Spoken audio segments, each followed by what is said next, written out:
Assalamualaikum warahmatullahi wabarakatuh. Waalaikumsalam. Alhamdulillahilladzi an'ama 'alaina bi nikmatil imani wal islam wa faddala rasulana wa 'ala alihi wa sahbihi wa man tabi'ahum bi ihsan. Asyhadu an la ilaha illallah wahdahu la syarika lah wa asyhadu anna Muhammadan abduhu wa rasuluhu la nabiyya ba'dah. Allahumma sholli ala sayyidina Muhammad wa ala alihi wa sahbihi wa mawala.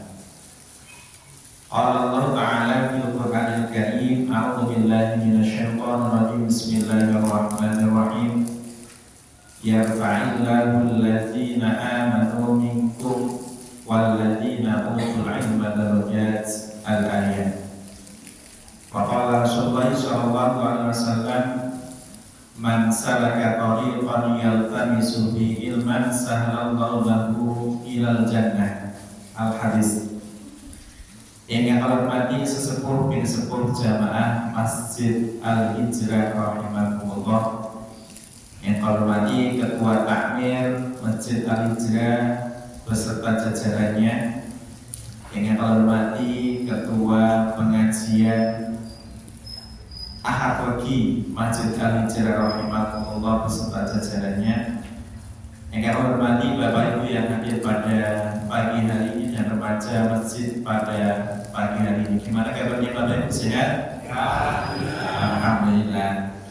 Alhamdulillah, bersyukur kepada Allah Subhanahu wa taala yang telah memberikan nikmat kepada kita sehingga pada pagi hari ini kita dapat bermuajahah thalabul ilmi.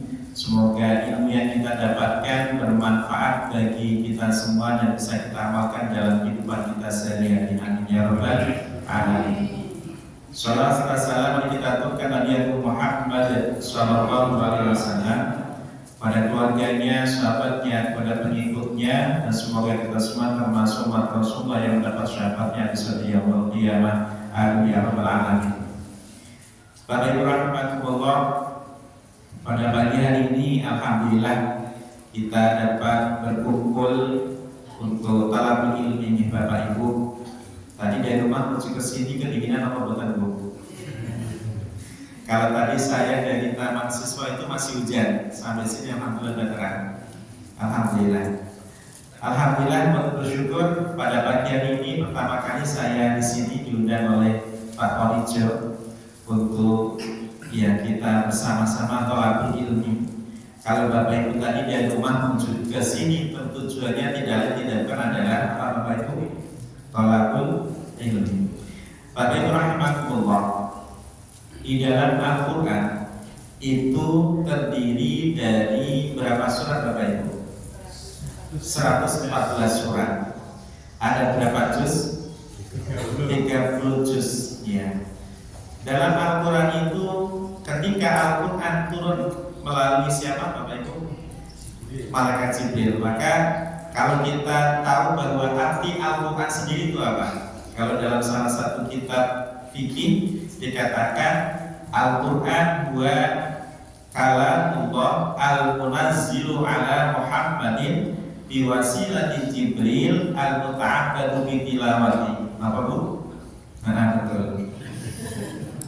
Yaitu firman Allah yang diturunkan kepada Nabi Muhammad SAW melalui malaikat Jibril al-muta'abbadu bi tilawati. Orang yang membaca Al-Quran akan dicatat sebagai ibadah. Maka kalau kita sedang galau, sedang tidak tenang hatinya, jangan sampai kita berstatus di medsos atau di status WA. Tapi ketika kita sedang galau, kita belajar bersama untuk membaca Al-Quran.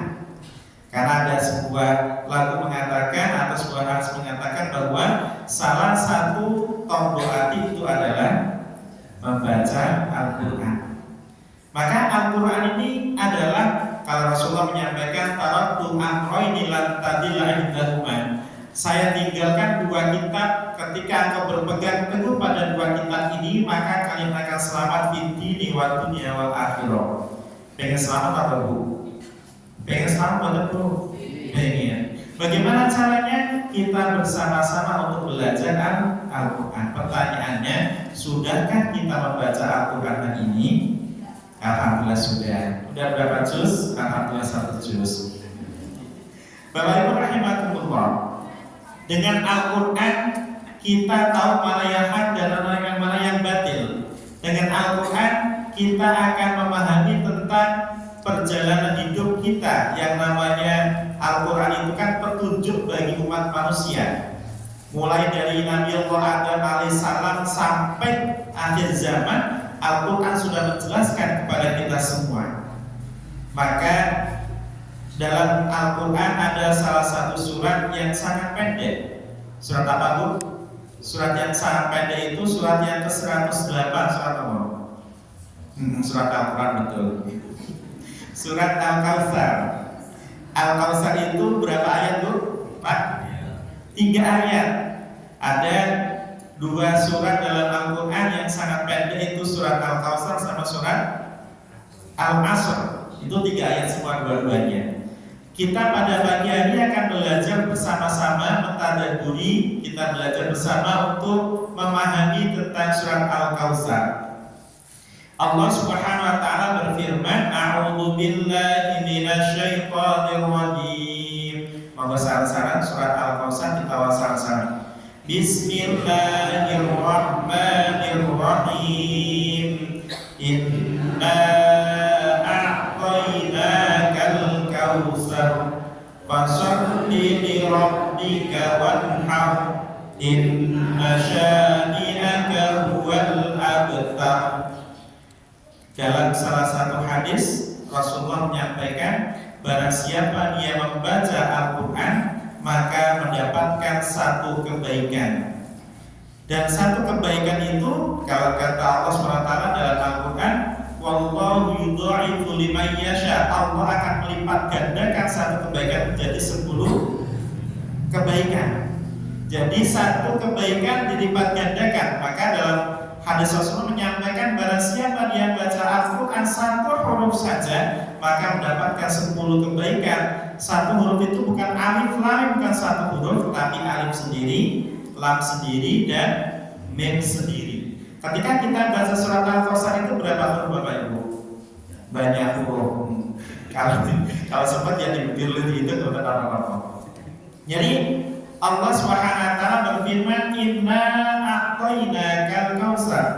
Inna, sesungguhnya saya Allah. Jadi kalau kita menelaah kata inna, innanya itu panjang atau pendek Bu? Panjang.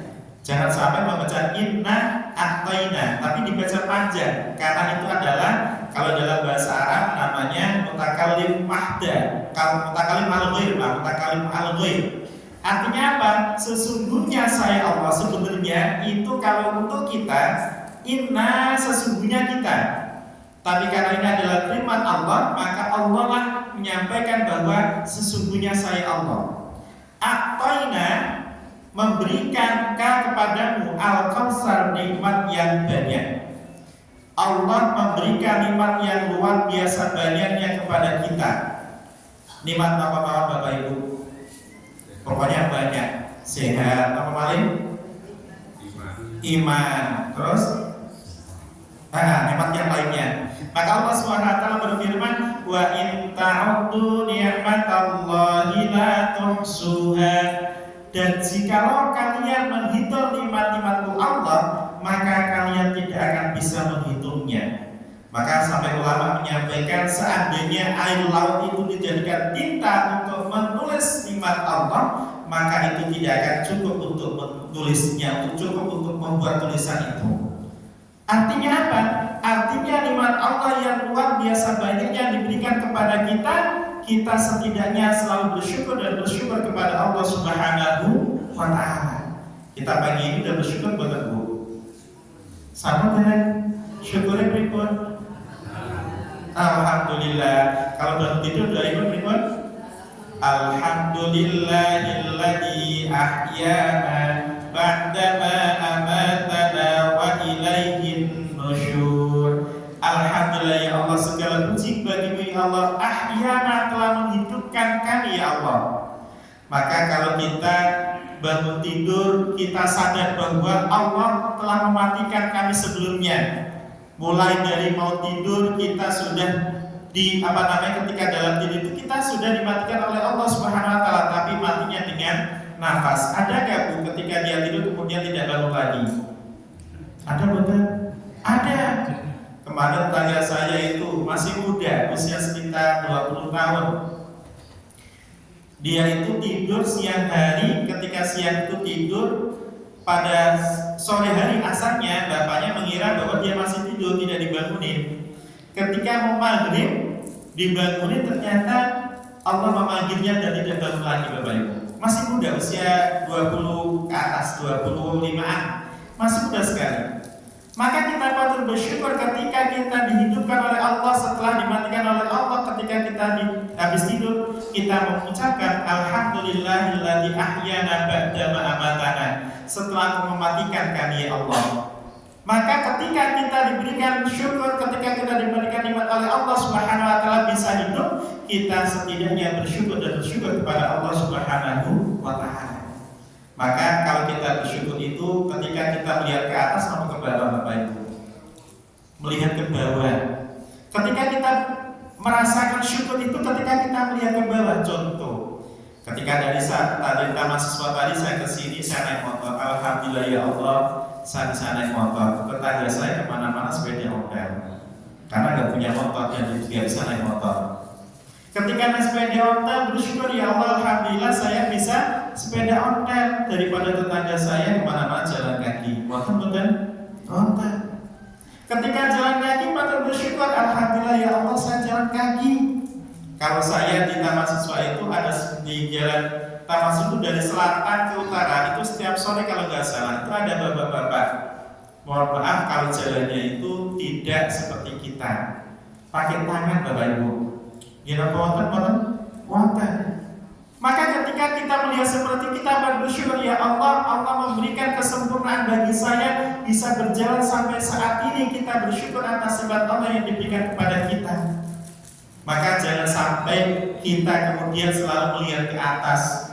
Kalau melihat ke atas, pasti kita akan berkurang dan berkurang. Contoh, ada seorang ibu-ibu di tetangganya ada mobil Pajero, mana sebut jeruk. Kemudian ibu bilang sama bapak-bapak, Pak, itu loh Pak, tetangga kita punya Pajero, masa kita punya sepeda ontel terus? Kapan sih Pak punya mobil? Wonten boten? Wonten semata-mata boten ibu. Ya akhirnya apa boten? Alhamdulillah boten gitu. Alhamdulillah boten rawuh. Maka kalau kita biasanya selalu melihat ke atas, kita akan kurang dan kurang. Kita punya uang 10.000, tetangganya pulang 100.000. Pak itu loh Pak, tetangga setiap bulan gajinya 1 juta, kita masuk gaji 500, baik kapan dan juga. Itulah orang yang kurang bersyukur atas nikmat Allah Subhanahu wa ta'ala. Maka ada sebuah kisah dalam kitab Riyadhus Shalihin, Rasulullah itu menyampaikan kepada sahabatnya, wahai sahabatku, dalam anggota tubuh kita Allah memberikan kenikmatan yang luar biasa. Salah satunya adalah Allah memberikan tulang dalam tubuh kita. Dalam tulang itu setiap harinya kita diwajibkan untuk sedekah untuk tulang kita. Ketika Rasulullah menyampaikan seperti itu, apa kata sahabat? Wahai Rasul, gimana saya sedekah ya Rasul? Saya tidak punya uang. Kalau sahabat zaman dulu itu kan, sahabat itu tidak seperti zaman saat ini, punya mobil, punya kendaraan. Dulu itu tidak seperti sekarang. Sahabat-sahabat itu ada yang tidak mampu. Kemudian sahabat yang tidak mampu menyampaikan kepada Rasul, ya Rasul, gimana saya sedekah ya Rasul? Makan saja kesulitan ya Rasul, bagaimana saya sedekah? Kemudian Rasulullah menyampaikan, kullu tasbihatin shadaqah wa kullu tahlilatin shadaqah wa kullu takbiratin shadaqah. Setiap tasbih yang kita baca adalah shadaqah. Setiap takbir yang kita baca adalah shadaqah. Setiap takbir yang kita baca adalah shadaqah. Maka shadaqah kata Rasulullah dalam hadisnya, kalimatani khafifatani 'alal lisan, tsaqilatani fil mizan, habibatani ilar rahman. bersama-sama. Subhanallah walhamdulillah wa la ilaha illallah wallahu akbar. Subhanallah walhamdulillah wa la ilaha illallah wallahu akbar. Subhanallah walhamdulillah wa la ilaha illallah wallahu akbar. Kata Rasulullah, kalimatani khafifatani ala lisan, dua kalimat yang sangat ringan diucapkan dalam lisan. Yang kedua, saqilatani fil mizan, dua kalimat ini berat dalam timbangan. Habibatani ila rahman, dua kalimat ini sangat dicintai oleh Allah Subhanahu wa taala. Kalimat apa Bapak Ibu?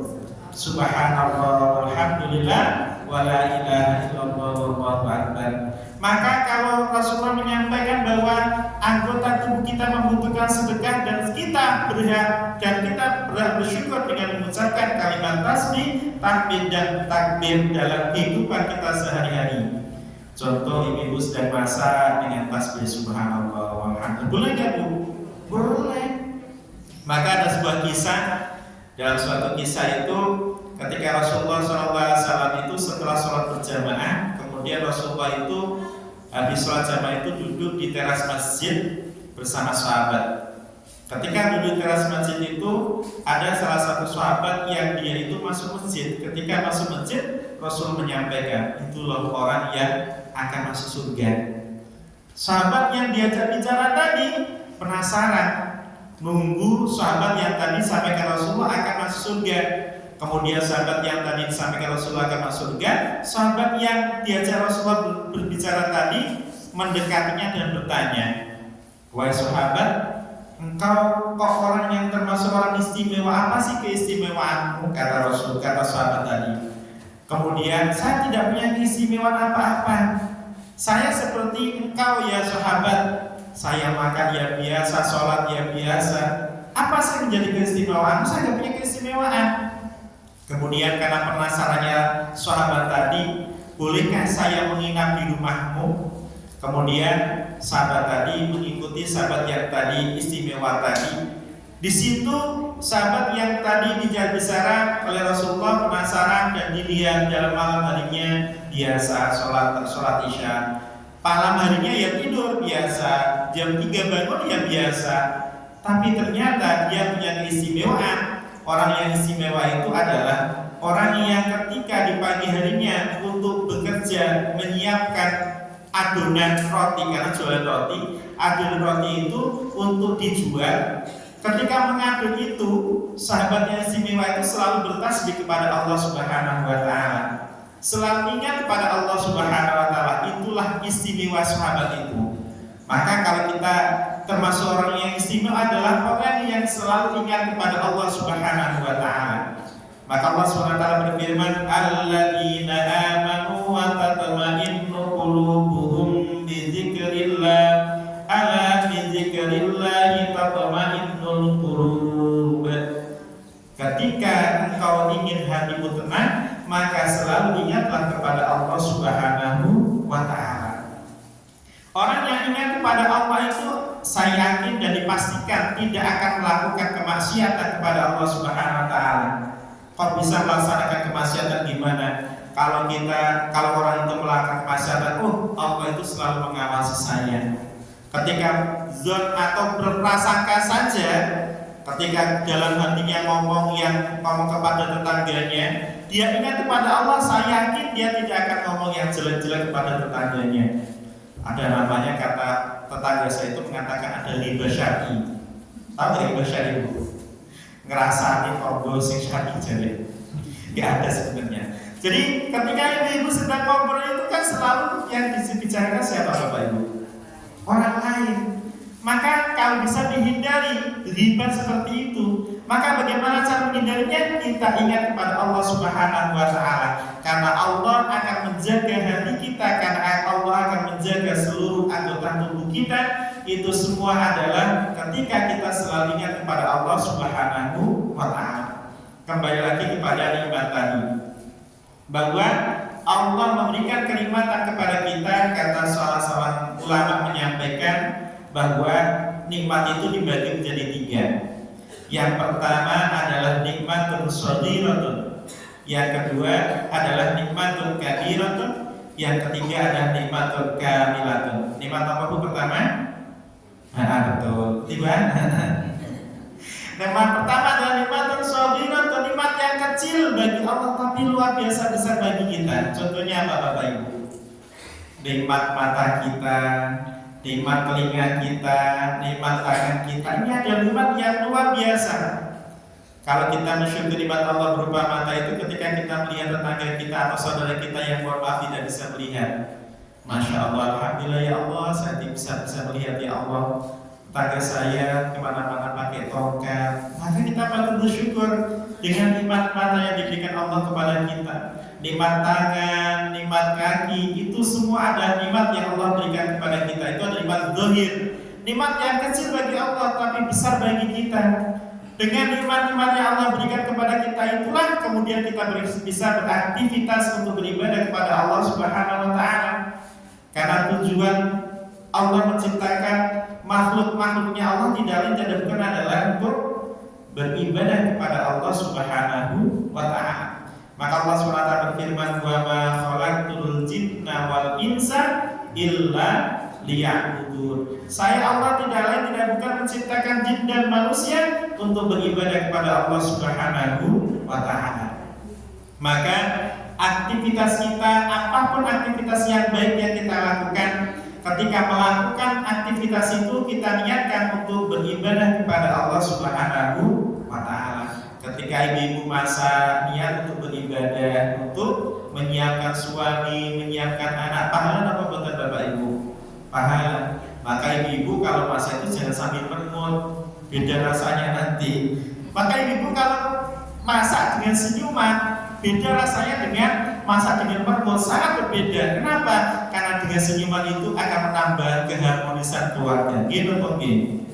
Beda kalau ibu-ibu mohon maaf, ketika bapak kerja pulang kerja, ibu kemudian datang dengan mermut, ya ini toko sore lagu duit, kira-kira bapak sih datang kira-kira yang masih marah banget bu, marahnya luar biasa. Tapi kalau ibu-ibu ketika bapak datang kerja kemudian sambil senyum gitu, maka pahalanya luar biasa. Maka saya itu pernah pendampingan caten apa calon pengantin. Saya itu menyampaikan kepada calon-calon pengantin yang masih muda itu, saya menyampaikan apa? Niatkan nikahmu untuk beribadah kepada Allah Subhanahu wa Ta'ala. Kenapa? Karena ibadah dalam keluarga itu sangatlah lama dibandingkan ibadah yang lain. Kalau namanya sholat kita ibadah berapa menit Bapak Ibu? Paling maghrib 5 menit. Ketika kita sedekah berapa menit Bapak Ibu? Paling ceplok selesai.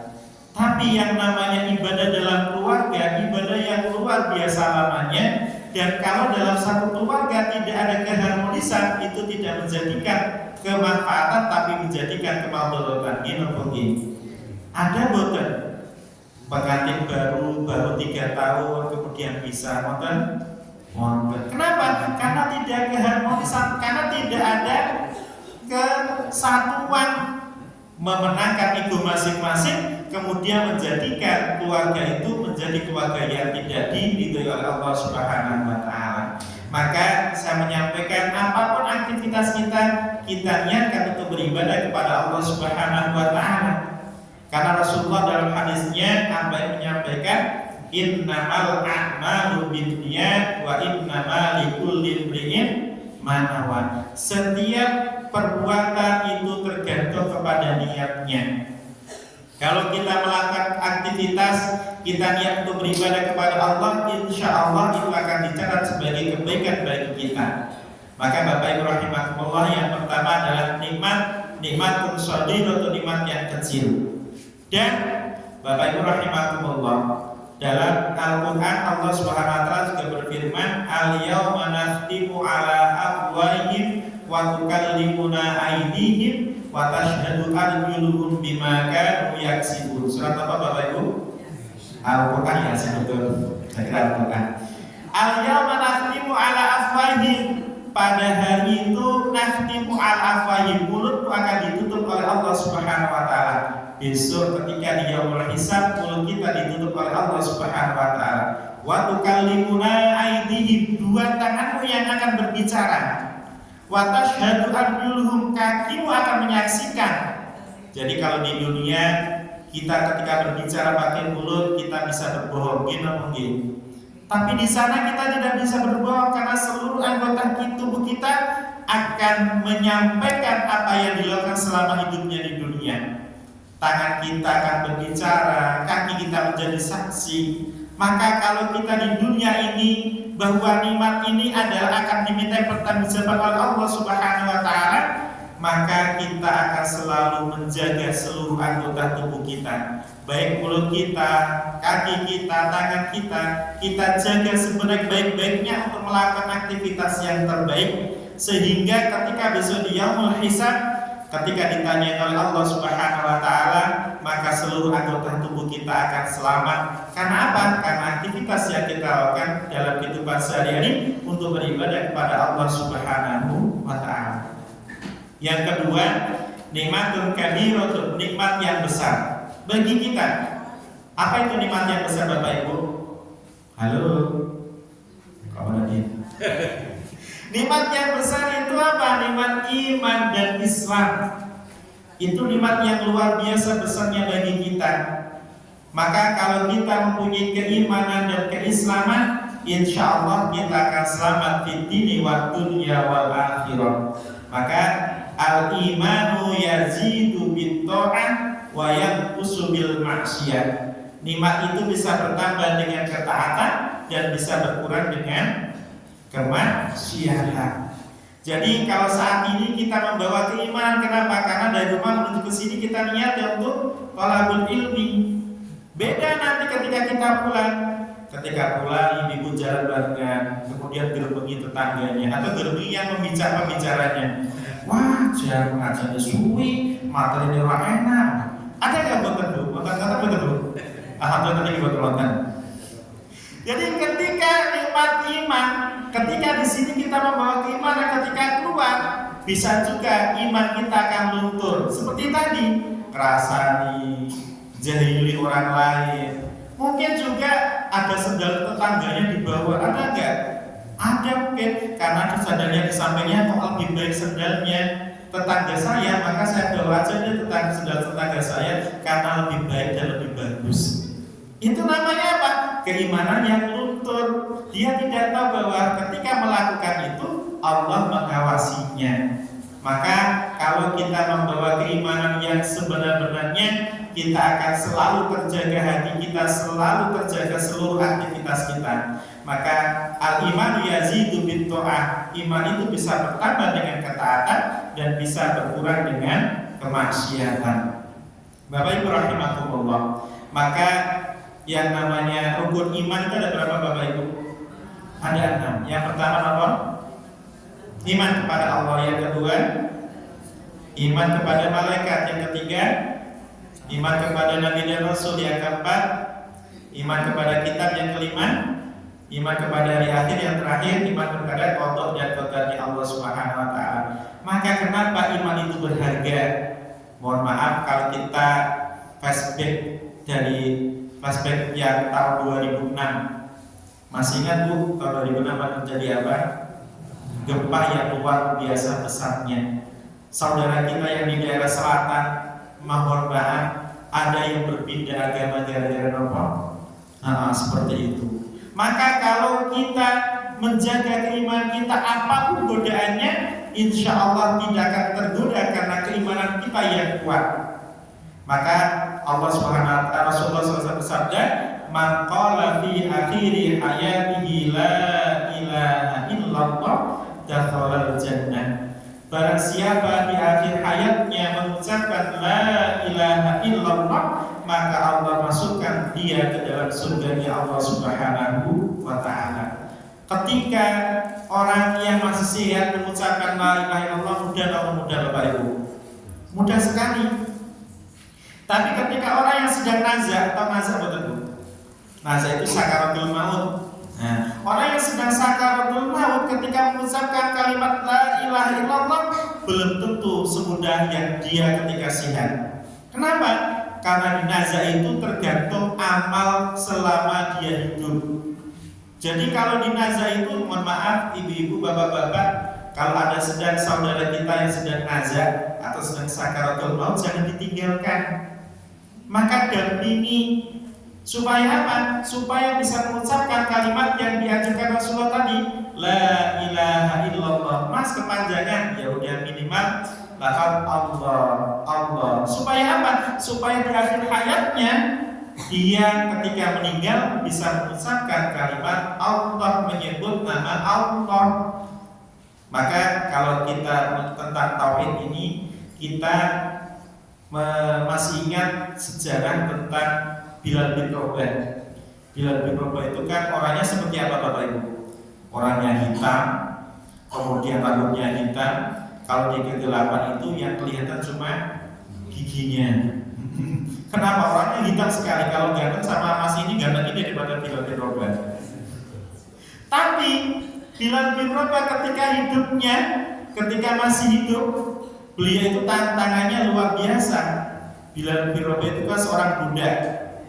Sebelum dimerdekakan, sebelum jadi muadzin, beliau itu selalu disiksa oleh bosnya kalau saat ini. Disiksa oleh bosnya. Setiap pagi dia itu dijemur di padang pasir itu, kemudian dicambui dan dipukuli seperti itu. Ketika seperti itu apa kata Bilal bin Rabah? Yang disampaikan Bilal bin Rabah apa? Ahad, Allah Maha Esa. Walaupun dipaksa kayak apa, Bilal bin Rabah tidak merubah keimanannya karena meyakini bahwa Allah lah yang hak disembah bagi kita sebagai hambanya. Bilal bin Rabah tidak berubah keimanannya dan tidak berubah keislamannya karena Bilal bin Rabah masih meyakini bahwa agama yang benar adalah agama yang hak, yaitu disembah itu Allah Subhanahu wa Ta'ala. Sampai ketika dimerdekakan oleh salah satu sahabat siapa Bapak Ibu? Kalau nggak salah Abu Bakar. Abu Bakar memerdekakan Bilal bin Rabah. Ketika dimerdekakan, Bilal bin Rabah menjadi muadzin pertama kali pada saat itu. Orangnya hitam, tapi ketika Rasulullah melaksanakan Isra Mi'raj, Rasulullah itu melihat telapak kaki atau sendalnya Bilal bin Rabah di surga Bapak Ibu.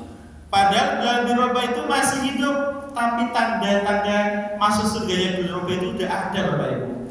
Maka dengan keistimewaan Bilal bin Rabah salah satunya adalah keimanan yang kuat itulah, kemudian Bilal bin Rabah dijamin oleh Allah masuk surganya Allah Subhanahu wa Ta'ala. Maka keimanan kita selalu jaga benar-benar.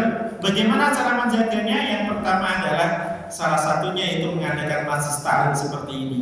Ketika majlis ta'lim ini akan menambah keimanan kita, karena selalu diingatkan untuk selalu ingat kepada Allah Subhanahu wa Ta'ala. Yang kedua, bagaimana menjaga keimanan kita? Kita berjumpa atau berteman dengan orang-orang sholih. Ketika kita melakukan kejelekan, diingatkan oleh teman kita. Ketika kita melakukan kemaksiatan, diingatkan oleh teman kita. Maka teman itu menentukan kehidupan kita. Halo. Ada orang yang dia temannya adalah tukang besi, atau mohon maaf, ada orang yang temannya dia tukang jualan minyak. Apa yang terjadi? Dia akan bau minyak. Karena apa? Karena temannya jualan minyak. Sama halnya ketika dia temannya tukang besi, maka dia akan kena kebersihnya api besi itu sendiri. Kenapa? Karena dia temannya tukang besi. Sama halnya kalau kita berteman, mohon maaf, kalau ada saya itu kalau pulang dari kumpul sama teman-teman itu kan ada yang merokok. Ketika merokok itu saya pulang sampai rumah itu pasti dibau oleh istri saya. Kayak mau merokok ya, padahal saya nggak merokok. Kenapa? Karena teman saya merokok. Walaupun saya nggak merokok, karena teman saya merokok dibau oleh istri saya. Kamu tadi merokok nggak? Enggak, saya nggak merokok. Baunya merokok. Kenapa? Ya tadi karena temannya merokok. Maka Bapak Ibu rahimakumullah, teman kita akan menentukan kita. Maka ketika kita berteman, kita selektif untuk menjadi atau memiliki teman, sehingga teman kita akan menjadikan kita lebih baik lagi, bukan menjadi teman atau mempengaruhi yang jelek bagi kita. Yang terakhir, karena ibu sudah siap plastik untuk snacknya. Yang terakhir adalah nikmatun kamilatun, nikmat yang sempurna. Apa itu nikmat yang sempurna? Nikmat yang ketika kita berjumpa dengan Allah Subhanahu wa Ta'ala, maka nikmat yang tidak ada hingga tidak ada batasannya adalah ketika kita berjumpa dengan Allah Subhanahu wa Ta'ala. Ketika kita masuk surga, kemudian kita berjumpa dengan Allah Subhanahu wa Ta'ala, itu nikmat yang sempurna. Semoga dengan kita aktivitas dalam kehidupan kita sehari-hari ini, kita niatkan untuk beribadah kepada Allah Subhanahu wa Ta'ala, dan aktivitas kita dicatat oleh Allah sebagai amal kebaikan kita, sehingga kita besok akan berjumpa dengan Allah Subhanahu wa Ta'ala. Ya Rabbal Alamin. Ayat kedua punya di mana Bapak Ibu? Inna a'tainakal kautsar fasalli li rabbika wanhar. Linya jangan dipanjangkan Ibu. Fasalli linya pendek mawon. Fasalli li rabbika wanhar. Jadi kalau baca Quran itu harus kita hati-hati untuk membacanya, karena panjang pendek itu mempengaruhi arti. Maka di tempat saya itu, saya kalau hari Selasa sore itu bersama ibu-ibu kampung itu belajar Al-Quran bersama-sama setiap Selasa sore. Kemudian Jumat sore juga gitu belajar. Dan memang yang perlu diperhatikan adalah ketika membaca panjang pendeknya, yang paling penting seperti itu. Gunahnya, infaknya juga perlu diperhatikan. Jangan saya juga mendampingi sih. Saya bersama-sama bapak-bapak juga belajar Al-Quran di Masjid Baitul Naim. Kalau bapak ibu tahu Baitul Naim itu di LP Ragunan Timur, itu juga